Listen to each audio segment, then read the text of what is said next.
is talk them out of it.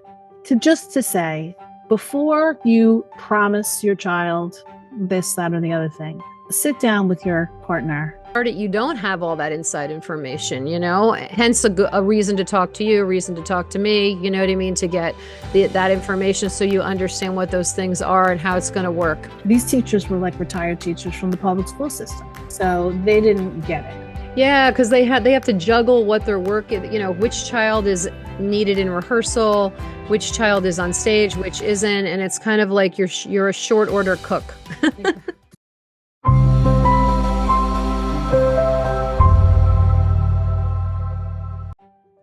Welcome to Making It Happen, a career in the performing arts, where we discuss how to break into the performing arts industry for yourself or your child, teen, or young adult. Guests include professionals who are passionate and share my vision of helping talented individuals land professional representation and have successful careers in the arts. My name is Leesa Csolak, and I am the CEO and founder of Making It Happen, a career in the performing arts, having helped hundreds of clients break into the performing arts business on stage, in films, television, commercial work, and more. This podcast is supplemental to my groundbreaking online courses. For more information, check out all the ways you can benefit from my courses, how-to videos, live webinars, in-person seminars, and free guides. Go to lbctalent.com. My guest today is Ellen Sauchelli.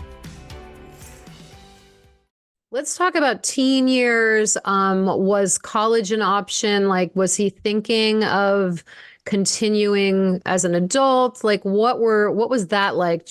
Trying to navigate that space? What ended up happening in the later teen years and with the college space? So Jake was a very late bloomer. And when he first started that show in Kansas City, I quit my job. I actually started Stage Door Designs right after we got home from Kansas City. Here you are, corporate executive, you're, having to juggle all of this and then yeah. dot. So I got there, and it was really fun to go out to lunch with the mothers, every day. But I had a career, and I felt like I needed to do something. And I was learning more and more and more about the business and all of the things that they needed, this toolbox, right? So your audition book and your profiles and what does your resume need to look like? And headshots for sundry reasons. Yeah. Digital portfolios and websites. And I thought to myself, who the heck is supposed to do all this stuff? Will the manager do it? Yeah, no, not so much. Right. So I was like, well, I guess it's me. Figured it out, mastered it. Met a dad while I was in Kansas City, whose son actually was Ralphie. They were from Alabama, and they had been doing the back and forth from Alabama to New York and an Asia tour and all kinds of U.S. national tours. And he had built a little website for his son. And I was like, do kids need these? And he's like, well, no, but how it helps. Right? I did the same. How it helps to bring everything together in one place. So when somebody wants to know about you, you can see everything, the pictures. You know what? It is whatever. Yeah, it is so important because I did the same, figured it out, did the website. And do you know that when Kevin was in Mean Girls on Broadway in the original cast, there was I'm trying to think of what it was. Was it Time Out New York? I don't know. There was a publication, and they were looking at all of these different new Broadway ensemble members, and Kevin was one of them. And they actually mentioned that he had a website that was one that all young new performers should have, and how much that helps. Exactly what you just said. If, and obviously they all have social media now, but that's not the same. If you're casting, you definitely want to look at what digital properties are out there for that actor, singer, dancer, so that you can kind of get more information. You can see some of the other work they've done. I mean, go on about that a little bit. What's included in that website? It's interesting, right? I mean, we live in the world of being able to Google somebody's name and God knows what's going to come up. One of the nice things about having a website is that you know, as the parent, as the actor, as the performer, as the whatever, you can really control what you want people to see. Because at the end of the day, if a major casting director has had you in the room and they're interested and they want to learn more, they're going to Google you. So what do you want them to find? Take the time to make even the smallest landing page with a couple of your very best things, because we all know that, like, Bernie tells is probably not going to go and spend 4 hours on your website, right? No. Your grandmother, but he's going to spend 45 seconds. So what do you want him to see in 45 seconds? Yeah. What's on that homepage? What's on that homepage? Exactly. I often say to clients that I work with about building a website, we talk about writing a little bio, and the bio shouldn't necessarily just be a narrative of like your credits. Right? We don't need you to just put your credits in a paragraph format.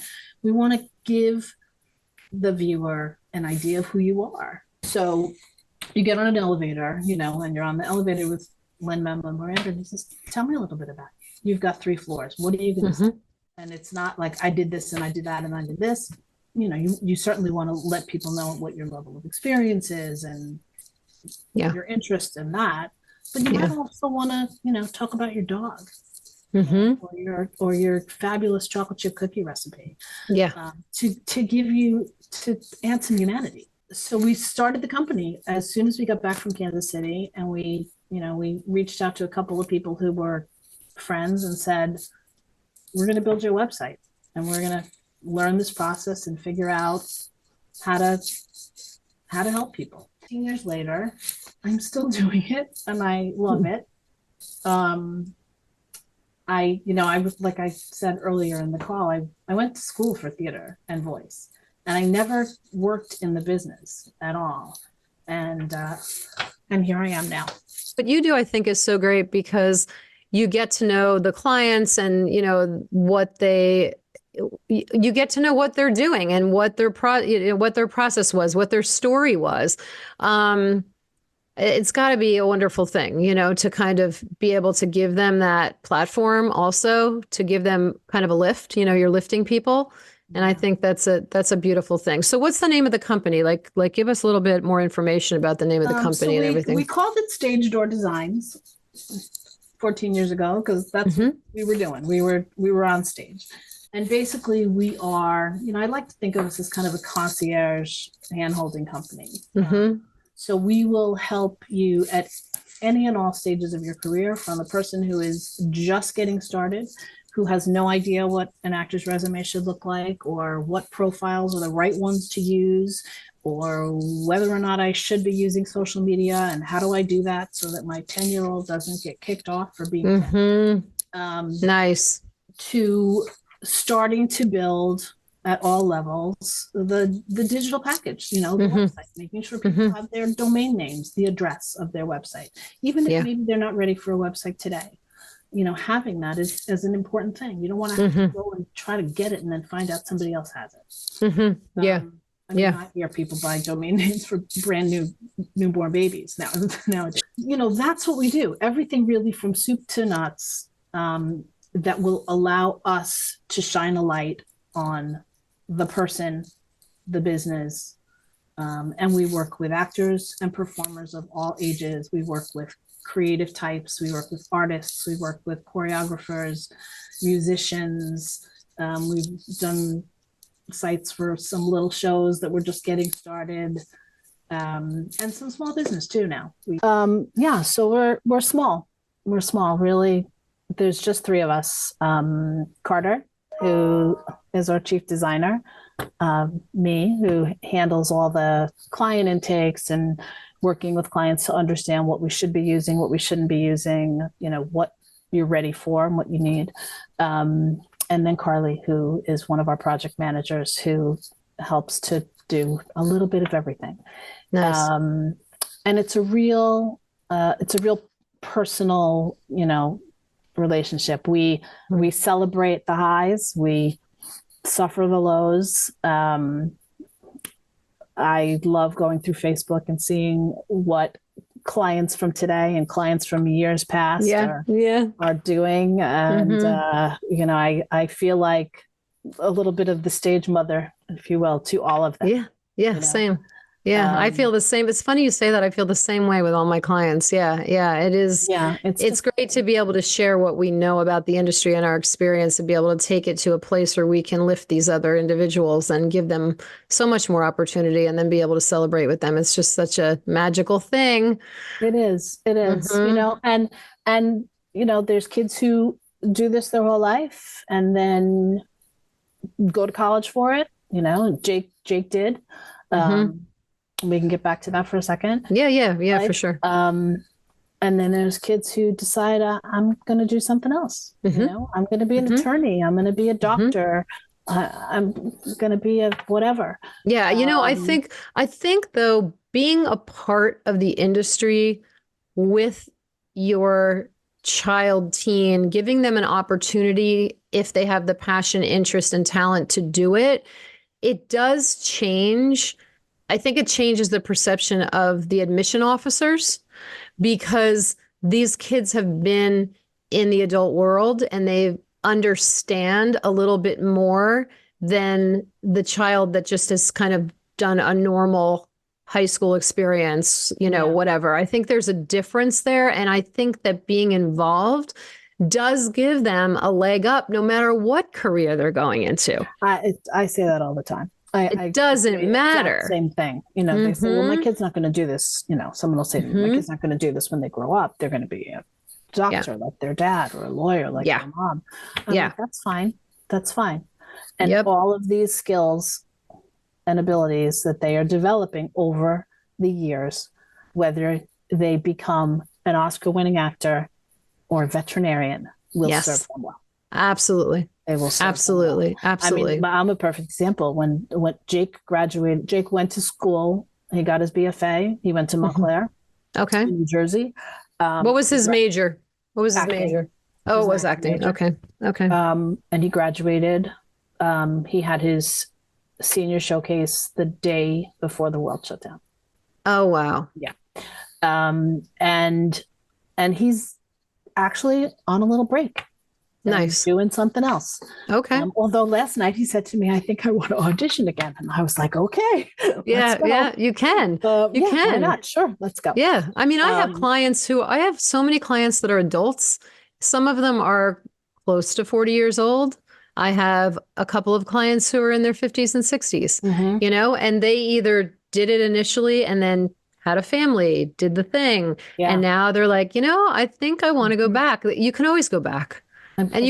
you could always start, you Yeah, know, exactly. when Exactly. I, We're when, actually working with a guy now who's just recently retired from the police department. Mhm. And he always kind of wanted to do this. And he sort of got his feet a little wet with it on the Mhm. PD, doing he volunteered to do like training videos and stuff like that. So he kind of Oh, kept very in front of the cool. camera. And now he's retired and he's just going in hook, line, and sinker.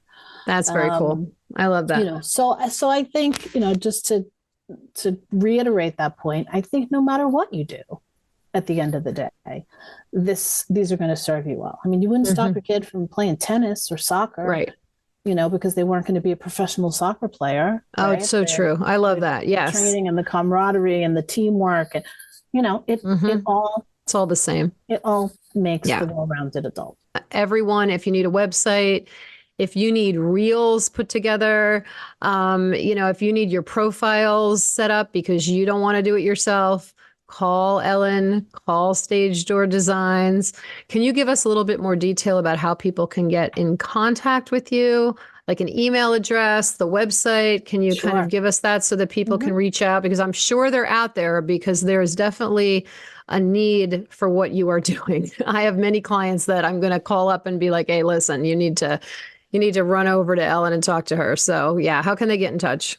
So they can, well, we have a website. I guess we'd be terrible website designers if we didn't have a website, right? This is And true. we do. It's www.stagedoordesigns.com. We're on Instagram and social media at Stage Door Bway, BWAY, but you can get there from our website because that's the portal to everything. And you can reach me at Ellen at stagedoordesigns.com. Every client that comes in the door gets to talk to me. Hmm. I'm the first point, so I we always offer a free consultation to talk about whatever it is that you have questions about. And, as you said, everything from I have a theater emergency. I have an audition tomorrow, and I do not have a resume, and I feel like my kid has done nothing. But they told me I have to bring a resume. I am 100% sure your kid has not done nothing. We just have to talk about it, figure out how to present your person to these casting people based on their experience. Based on their experience, exactly. From resumes and profiles to things like IMDb or Broadway World or the internet Broadway database. I'm on there, but I'm not on there right. How do I fix it? Oh, lovely. I did an episode of Law and Order and I didn't get credit for it. How do I fix that? Oh, nice. All kinds of that stuff. And then, of course, the websites and everything from, landing pages that are really just a portal to get to everything else.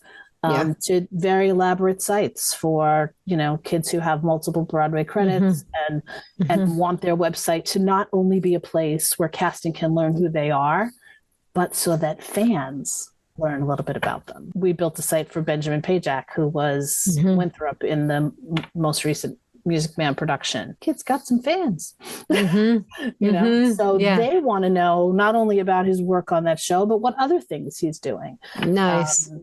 What about social media? Yeah, and social media, right? So that's a scary thing that we all love to hate, but the reality is you got to have it.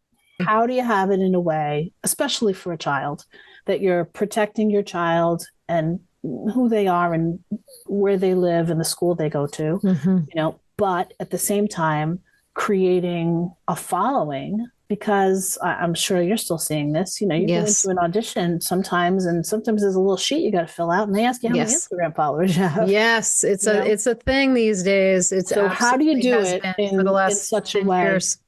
Yeah, exactly. So how do you do it in such a way that you're out there, that you can manage it and keep up with it, and that it has a nice balance of here's what I'm doing, here's what I bring to the table. A little bit of interaction with the people who follow you, and also just a little bit about this is my favorite ice cream that I have when I leave an audition, because when I leave an audition, it's over and we just go have an ice cream and go home and forget about it. How to balance all of that. How to balance it. Yeah. Yeah. So, okay. This has been awesome. I'm just so thrilled that I got to talk to you today. I really appreciate your time. I have a last question. Advice for new parents in the industry. Anything off the top of your head, or for someone thinking about doing it and who is unsure, or both? I would say do it. I would say try it. If you think for a moment that this is something your child really wants, and this is something that your family can support. I get it. Yeah, same. It's so scary in the beginning when you don't understand how this business works. But at the end of the day, you're going to figure it out. And if you get people who are in the industry to help you, like yourself, like myself, like teachers and coaches and people who are in the industry and who understand it, not people who are saying that they did, people who actually have been in it, it's going to be a very exciting and fruitful journey for the parent and the child, of course, the teen. And I think as a parent, if I could just PS it, you're going to know when your kid needs or wants to take a break. So like for us, to go back to a personal story, Jake played Peter in the developmental lab of a musical called Fly that I hope to God someday makes it to Broadway. But I remember. And he did the production at the Baryshnikov in New York City, and it was amazing. And he was almost 16 and not 5 feet tall, and his voice had not changed. Wow. And my husband was a little concerned because he's 6'3", and he's like, what's happening here? But anyway, so we finished the workshop, and the show went to the Dallas Theater Center. And my phone rang, and it was Jeffrey Seller, which I was like, why is Jeffrey Seller calling me? And he called me because the plan was that the show would go to Dallas Theater Center, and then it would go to Broadway. And Jake was 16 and 5 feet tall, and his voice hadn't changed. But we all hoped that someday he would be more than 5 feet tall and his voice would change. And probably by the time the show got to Broadway, it would no longer be for Jake. So Jeffrey called and he offered Jake the understudy a performing role. He would get to go on, and I don't know that I could have gone. We didn't have that, so I'm grateful to Jeffrey to this day for giving him that opportunity. But he said this is up to Jake. He said we would love him to come with us. We would love him to be the understudy for Peter. He covered all the roles as well, which fortunately he never had to go on for anybody else. And it was an amazing experience and just phenomenal, flying and all kinds of exciting stuff. When we came home from Dallas, he said to me, I'm going to take a break. He's going to be a junior in high school. And he said, I'm going to take a break. He said, I want to go to the prom and I want to have a girlfriend and I want to go out for pizza with my friends on Friday and get my learner's permit. And we happen to live in a school district that has a spectacular music program. He said, I want to do a school show. And I was like, okay. And I said, okay, so stop. Yeah. And I'm quite certain that his manager was not too happy with me. But at that point, we said, you got one chance to be 16. Yes. You know? And if that's what you want your 16, 17 to be, then have at it. Yeah. And let's do it. And you take a breath. You've been doing this since you're little. It'll help you decide if this is what you want to do in college. And we went back and forth, maybe not. And he got to do a school show, and his senior show was Pippin, and he was Pippin, spectacular. And he just got to have like a balanced life, a real balanced life as a teenager. You just know. Yeah. I agree with you totally. And I think, you're also in it for him. You're not living vicariously through him, even though you did have the degree and all of that. Like I was also very involved in the dance acting voice space. I had the school, but if either one of my kids wanted to stop, Kurt basically stopped during college. He went to NYU and stopped during that time, other than he was the voice of Speed and Speed Racer, the Next Generation in the series, the animation series. And he kept that going in college, but he really took a break because for the same reasons, he wanted to study and do his thing. And you have to, as a parent, see that. You can't get so wrapped up in it that, you want to go back out on tour because you want to have lunch with the ladies again. Like you can't be that person. I do want to go back out on tour though. And have lunch with the ladies. And have lunch with the ladies. There you go. We'll have to try to make that happen. Well, I think those people become lifelong friends too. Yes, it's so true. You're all up in each other's everything and so reliant on each other. Yeah. The moms that I traveled with. Yeah, it's a beautiful thing. We refer to ourselves as the sister wives. Oh, nice. I love that. That. Oh my gosh. Well, you know what, Ellen, this has been great. Thank you so much for your time. I really appreciate it. Everybody check out Stage Door Designs. And, if you need us, call on us. We're here to help. Two insiders. Absolutely. Thank you so much, Leesa. It's so nice spending time with you today. Thank you. Thank you so much for being here. Thanks for watching the Making It Happen, a Career in the Performing Arts podcast. Tune in next Sunday at 8 p.m. Eastern. If you'd like to connect with Ellen and Stage Door Designs, follow on socials at Stage Door BWAY. Need more info and details about the professional performance industry? Visit lbctalent.com and schedule your free, no-obligation consultation with me. And follow me on socials at Leesa Csolak _LBC Talent. By sharing our stories, we can help other talented individuals land the career of their dreams. If you're enjoying this podcast, please like and subscribe below and hit the bell for notifications.